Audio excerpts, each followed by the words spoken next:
6월 12일 셀트리온 방송을 시작하겠습니다. 셀트리온 램시마 SC 미국에서 소아 적응증 임상 3상 2건 승인받았다는 소식입니다. 궤양성 대장염, 크론병 소아 환자 유지요법 적응증 확대, 허가 절차 진행 중이다. 자, 소아에 대해서 궤양성 대장염과 크론병에 대해서 램시마 SC 추가적으로 임상 3상 2건을 승인받았다는 소식이죠. 결국 시장 확대에 대한 그런 조치에 대한 일환으로 볼 수 있겠습니다. 자, 공시를 잠깐 보시면은요. CTP13 SC, 램시마 SC는 궤양성 대장염 및 크론병 성인 환자 대상 임상 3상 완료하여 미국 FDA 허가 절차 진행 중임. 본 임상은 소아 임상 3상 시험을 통해서 성인 궤양성 대장염 및 크론병 적응증과 더불어서 보다 많은 환자에게 치료 기회를 제공할 수 있을 것으로 기대가 된다. 즉 시장 확대에 대한 일환이겠죠. 성인과 소아 둘 다 커버한다. 직판으로 말입니다. 진짜 숫자는 2024년도에 나오겠죠. 램시마 SC에 대한 미국 시장에 대한 올해 10월 기준으로 허가를 받고 내년에 출시가 되기 때문에 램시마 SC는 유럽에서 이미 숫자를 찍어내고 있죠. 계속해서 시장 캐파가 확장되고 있다는 소식입니다. 자, 2023년 5월 미국 바이오시밀러 처방 데이터가 나왔습니다. 자료는 램버스님께서 남겨주셨고요. 2023년 5월 미국 처방 데이터. 자, 인플렉트라 처방 수량은 전월 대비해서 15.7%, 전년 동기 대비해서 12.3% 늘었습니다. 점유율은 전월 대비해서 0.3%, 전년 동기 대비해서 0.5% 증가하였어요. 이 숫자가 30%를 넘어가서 35, 40을 넘어가야 됩니다. 이게 이 땅덩어리에다가 램시마 SC가 꼽히게 되죠. 그리고 이제 배그잘마를 시작으로 미국 직판이 시작되었습니다. 램시마 SC는 10월, 유플라이마는 7월에 출시가 되죠. 직판으로 미국 시장을 뚫어버리게 됩니다. 중요한 의미를 가지는 부분일 텐데요. 차분하게 지켜볼 수 있도록 하고요. 트루시마 같은 경우에는 처방 수량은 전월 대비해서 15.9%, 전년 동기 대비해서 23.1% 증가하였어요. 점유율은 전월 대비해서 0.1% 마이너스, 전년 동기 대비해서 3.2% 증가하였습니다. 자, 그리고 허주마는 미국 시장에서 참고만 할 뿐이죠. 처방 수량은 1.3, 전월 대비해서 전년 동기 대비해서 13.9% 늘었고요. 점유율은 전월 대비해서 0.2, 전년 동기 대비해서 0.2% 증가하였습니다. 자, 램시마 SC가 선방하기 위해서 램시마가 본격적으로 점유율을 더 확장을 해야 되겠죠. 일단 30% 기준이었으니까요. 요게 40%까지 찍어대고 유럽에서는 이미 50%가 넘어갔죠. 이 땅덩어리에다가 램시마 SC를 꼽히는 게 얼마나 큰 파괴력을 보일지 정말 기대가 됩니다. 여기에서는 독보적이죠. 레미케이드의 신약이잖아요. 그리고 유효성도 뛰어나고요. 편의성도 있고요. 그 다음에 환자의 삶을 획기적으로 개선을 시키죠. 이미 데이터는 증명되었다. 램시마 SC가 여기에 오늘 성인용과 소아용을 추가로 궤양성 대장염, 크론병에 대해서 추가로 임상 3상에 대해서 시장을 확대했다는 소식이죠. 24조 원 휴미라 바이오시밀러 경쟁 본격. 삼바, 셀트리온 경쟁력은 제품 경쟁력이야. 고농도, 그리고 고농도 제형의 구연선염을 제거해서 통증을 줄였죠. 직판이냐 위탁 판매에 따라 판매 방식이 달라진다. 위탁 판매와 직판, 수익성에서 아주 현격한 차이를 보이게 되죠. 자, 그 부분을 지적을 하고 있고요. 여기에 교차 처방은 다 진행 중이니까 여기 보면 삼성바이오에피스는 파트너사인 오가논을 통해 제품을 판매하는 한편 셀트리온은 셀트리온 헬스케어 미국 법인에서 직판에 들어간다. 위탁 판매의 경우 파트너사의 영업망과 마케팅을 노하우로 활용할 수 있기 때문에 인력과 비용 시간을 절약할 수 있다. 직판 방식은 파트너사와 수익을 공유하는 기존 방식보다 20에서 30% 높은 수익성을 기대할 수가 있다. 자, 중요한 거는 휴미라 원가 경쟁력이 정말 중요한 부분이죠. 셀트리온 관계자는 직접 판매를 통해서 앞으로 재고 조정은 물론 판매 단가 등에 대해서도 시장 상황에 맞게 탄력적으로 대응할 수 있다. 자, 결국은 직판, 원가 경쟁력, PBM사의 등재, 이게 휴미라의 실적, 시장 점유율을 과점에 대한 부분을 좌우하겠죠.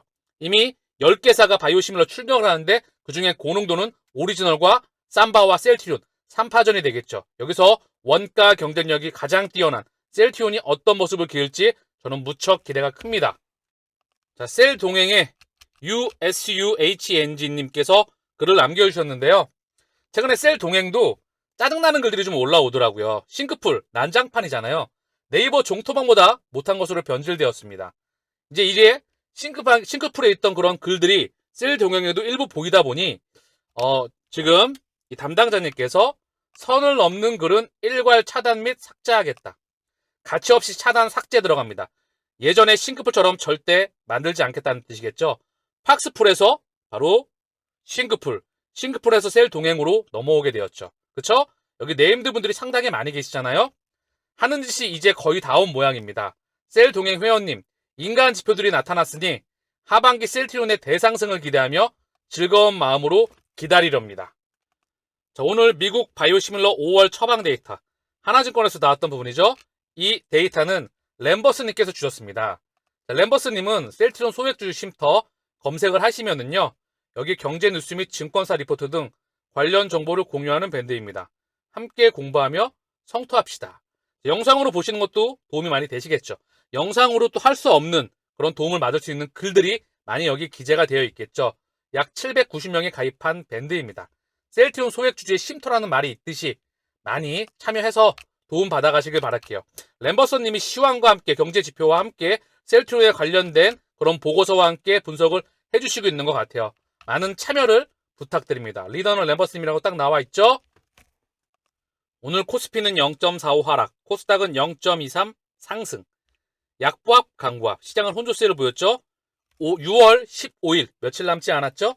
FOMC, 한국 시간으로 6월 15일 열리게 됩니다. 금리 동결 발표 확률이 높겠죠. 한국 시장과 미국 시장에서 어느 정도 반영하고 있는 느낌이에요. 그 물량 소화하고 우크라이나 합의 소식이 전해지게 되면 시장은 저는 개인적으로 아주 좋은 하반기 흐름을 이어갈 것이라 생각을 합니다.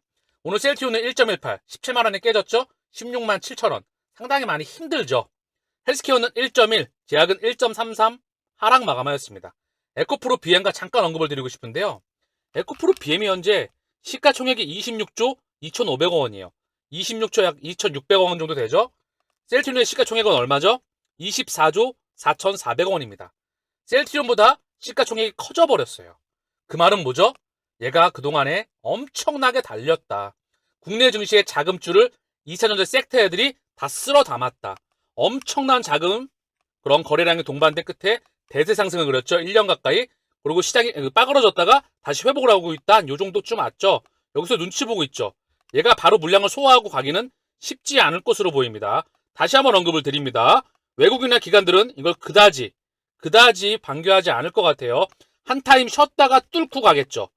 얘가 쉬는 동안에, 그 동안에 반도체 섹터에 대한 기대감이 상당히 많이 형성되어 있죠. 미국 증시에서도 테크 주식이 지금 현재 선방해 나가고 있습니다. 이 모습을 삼성전자와 SK하이닉스와 반도체 섹터가 선반영하면서 먼저 뿜었죠.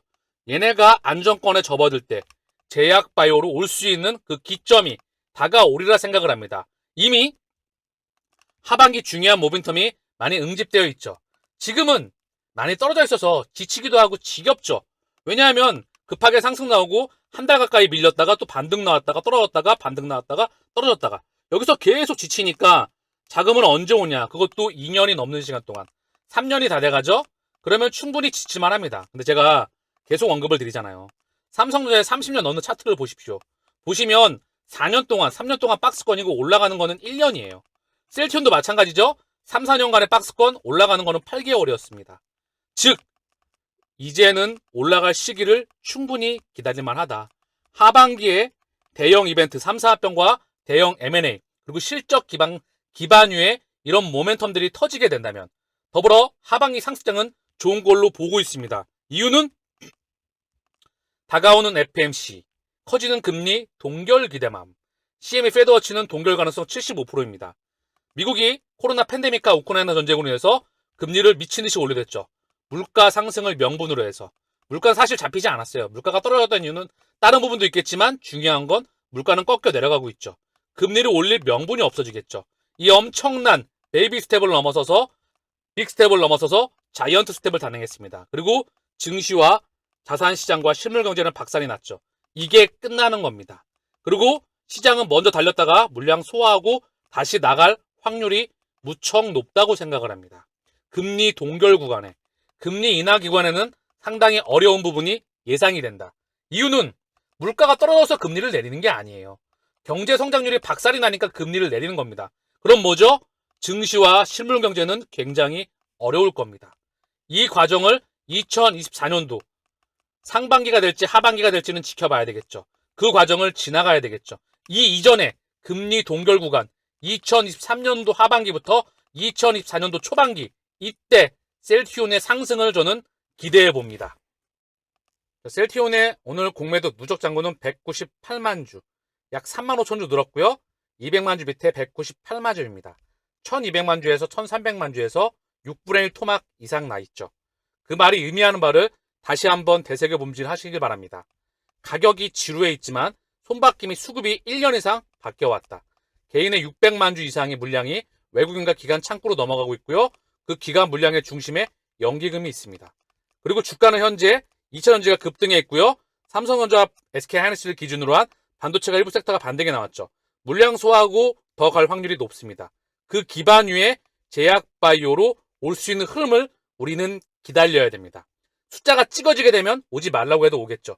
그 전에 올 것으로 사료가 됩니다. 지치지 마시고요.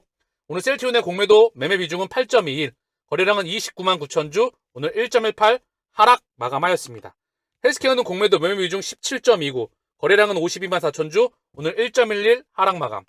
제약은 공매도 매매 비중 21.26, 거래량은 10만 주, 오늘 1.33 하락 마감하였습니다. 셀트리온의 대체 잔고가 조금 줄어서 936만 9천 주예요. 자, 이거는 금요일 기준이죠. 936만 9천 주. 얘도 900만 주가 깨지고 800만 주.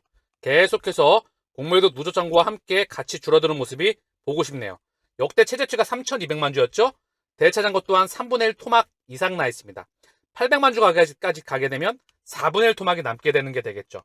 자, 셀트리온의 신용 잔고 비율을 함께 또한 보겠습니다. 어제 기준이고요. 금요일 기준이고요. 0.83. 자, 보면은요. 바닥에서 살짝 반등 나와서 저점을 찍고 바닥권에 있습니다. 이 녹색이 바닥에서 계속 기고 있어요. 신용 물량이 전혀 늘지 않고 있죠. 신용을 칠 이유가 없겠죠. 자, 셀트리온 헬스케어는 1.45. 자, 얘도 바닥에서 빡빡 기고 있다. 자, 제약만 좀 급등을 했었죠. 바닥에서 볼게요. 1.72인데요. 자, 바닥 쭉 가다가 바닥에서 좀 튀어서 고 튀은 상태에서 고점과 적점에서 한 중앙 하단 쪽에 여기서 빡빡 현재 흐름을 보이고 있습니다. 얘도 그렇지만 중요한 건 큰 흐름에서 보면 완전히 우양하고 있어요. 얘 또한 삼형제 다 신용 잔고 비율은 큰 변동은 없습니다. 셀트리온의 오늘 장중 외국계 창구 흐름입니다. 상당히 조용했죠? CT만 찔끔 매수했고요. 호가창의 장중 흐름을 보게 되면 신한 여전히 가격을 통제하고 있고요. 삼성도 공매도 국내 몸통 창구이죠. 얘 또한 보이긴 했고요. 거래량 자체가 29만 9천 주이기 때문에 큰 의미는 없습니다. 중요한 거는 거래량이 터질 때 의미가 있겠죠. 그 시그널은 언제쯤 나올지 모르겠지만 올해 하반기가 될 확률이 높지 않나 그런 생각이 듭니다. 국내 증시의 산업 섹터에 자금이 갈 때가 많지가 않아요. 2차 전지는 한번 쉬어줘야 됩니다. 내년이 어느 기준점인가 다시 산업 섹터의 전반적인 성장이 다시 흐름이 증명되면 다시 흐름이 들어오겠죠. 그 중간에 제약바이오주로 주도주로 충분히 반도체와 함께 들어올 확률이 높다 생각을 합니다. 오늘 셀트리온의 수급을 보게 되면 쌍끌이 매도가 나왔어요. 기간 매도 물량은 5,500주 많지는 않았죠. 외국인은 42,000주 매도했고요. 개인은 5만 주 순매수했습니다. 자, 하나, 둘, 셋, 넷, 다여 6거래일 연속 개인이 순매수했죠. 그러면서 주가 또한 지지부진한 흐름을 6거래일 연속 보이고 있습니다. 이때 상당히 지치죠. 특히 바닥에서 이렇게 죽어있을 때보다 올라갔다가 또 갈 것 같을 때 이렇게 퍼져 있으면 그때도 한번 며칠 동안 올라갔다가 한 달 동안 길 때 힘들었잖아요. 저는 힘들어하지 마시길 바랍니다. 모멘텀 충분히 있으니까 주가 올라가는 거 오르락 내리락 할 때 너무 힘 빼지 마시고 한번 올라갈 타임, 수급이 올 타이밍을 차분하게 기다려 보자고요. 자, 금융투자는 오늘 28,320주 순매수 들어왔고요. 연기금이 23,000주 순매도가 나왔어요. 한 달 기준 연기수의 순매수 폭이 77,000주까지 줄었네요. 즉, 이 개인의 매수량이 늘어나면서 이게 진짜 개인은 아닐 걸로 저는 보여지는데 물론 개인일 수도 있겠죠. 진짜 개인과 또 그들의 물량일 수도 있겠죠. 차명 물량. 확인을 해야 되겠지만 중요한 건 가격이 현재 통제가 되고 있다. 상당히 지루하게 만드는 거죠. 그러나 어느 순간 충분히 뒤집어질 수 있는 흐름이 올 수 있다. 사모펀드가 8,400주 매도했고요. 투시는 2,600주 매도. 자, 그러면서 금융투자가 한 달 기준 23만 1,000주 순매수했고요. 외국인도 이제 매수량이 마이너스로 전환되었습니다. 그러면서 한 달 기준 2,885주가 됐어요. 6거래 연속 매도가 나왔죠. 개인은 한 달 기준 16만 주, 기간은 16만 5천 주 순매수가 나왔습니다. 즉 얘도 수급이 다시 좋지 않은 흐름으로 한 달 기준 바뀌어가네요. 그러나 큰 흐름에서는 명실상부하게 수급의 전환점이 일어나고 있습니다. 자, 최근에 주가의 흐름이 좀 좋지 않았죠? 수급도 같이 꼬이고 있는 거예요. 다시 풀려나가야 됩니다. 헬스케어의 수급입니다. 기간 6만 6천 주 순매도, 외국인은 3만 3천 주 순매수, 개인은 3만 4천 주 순매수예요. 헬스케어 또한 개인이 6거래 연속 순매수가 들어왔죠. 그러면서 개인이 31만 6천 주, 얘가 한 마이너스 150만 주까지 갔거든요. 한 달 기준 마이너스 120만 주, 즉 120만 주를 개인 창구를 통해 들어왔던 것 같아요. 어쨌든 중요한 건 개인의 매도량이 많이 줄었어요. 외국인도 33만 6천 주 순매수, 기간은 5만 6천 주 순매도로 전환됐네요. 그러면서 오늘 금융투자가 4만 4천 주, 연기금이 9,855주, 연기금 또한 5거래 연속 매도가 나오고 하나, 둘, 셋, 넷, 다섯 5거래 연속 매도가 나왔고요. 한 달 기준 17만 7천 주 순매도입니다. 사모펀드가 20만 주, 금융투자가 5만 6천 주 순매수거든요. 자, 셀트리온과 마찬가지로 셀트리온 헬스케어도 수급이 한 달 기준으로는 살짝 엉켜 나가고 있죠. 자, 그래서 보험과 투시는 오늘 6,900주, 6,120주. 전반적으로 기간은 매도였다. 그 중에 사모펀드가 1,200주 순매수했고요. 매수량이 많지는 않았습니다. 헬스케어 또한 수급이 한 달 기준으로 엉켜 있네요. 얘도 풀려 나가야 되겠죠? 마지막으로 막내 제약을 보겠습니다. 제약은 오늘 기간이 17,000주 순매수, 외국인이 11,000주 순매도했고요. 기간은요. 외국인은 11,000주 순매수, 개인은 7,500주 순매수를 했습니다. 자, 기간 17,000주 중에서 금융투자가 11,000주 대부분을 담당했고요. 투시는 4,400주, 사모펀드는 1,800주 매도가 나왔습니다. 이 중 연기금이 647주 찔끔 매도했고요. 자, 셀트리온 제약은 한 달 기준 개인이 10만 주 매도, 외국인과 기간은 8만 1,000주, 2만 4천 주 순매수를 하면서 삼형주 중에서 제일 좋지 않은 놈이 그래도 나름 선방하고 있네요. 수급상으로는 말입니다. 그러나 얘 또한 이 매수폭이 증가해야 돼요. 개인의 매도폭이 늘어나면서. 자, 금융투자가 4만 3천 주 한 달 기준 순매수하면서 제약에서는 기간 중에 그나마 플러스를 좀 보이고 있네요. 삼형제의 수급 다 중요한 거는 수급이 한 달 기준 조금은 엉켜 보입니다. 이 엉켰던 물량이 개인의 매도량이 늘어나면서 6거래 연속 개인이 매수를 했다면 매도로 다시 늘어나야 되겠죠. 외국인과 기간 창구로 다시 들어올 수 있는 흐름을 기다려 봐야 되죠. 거래량이 증가하면서 말입니다.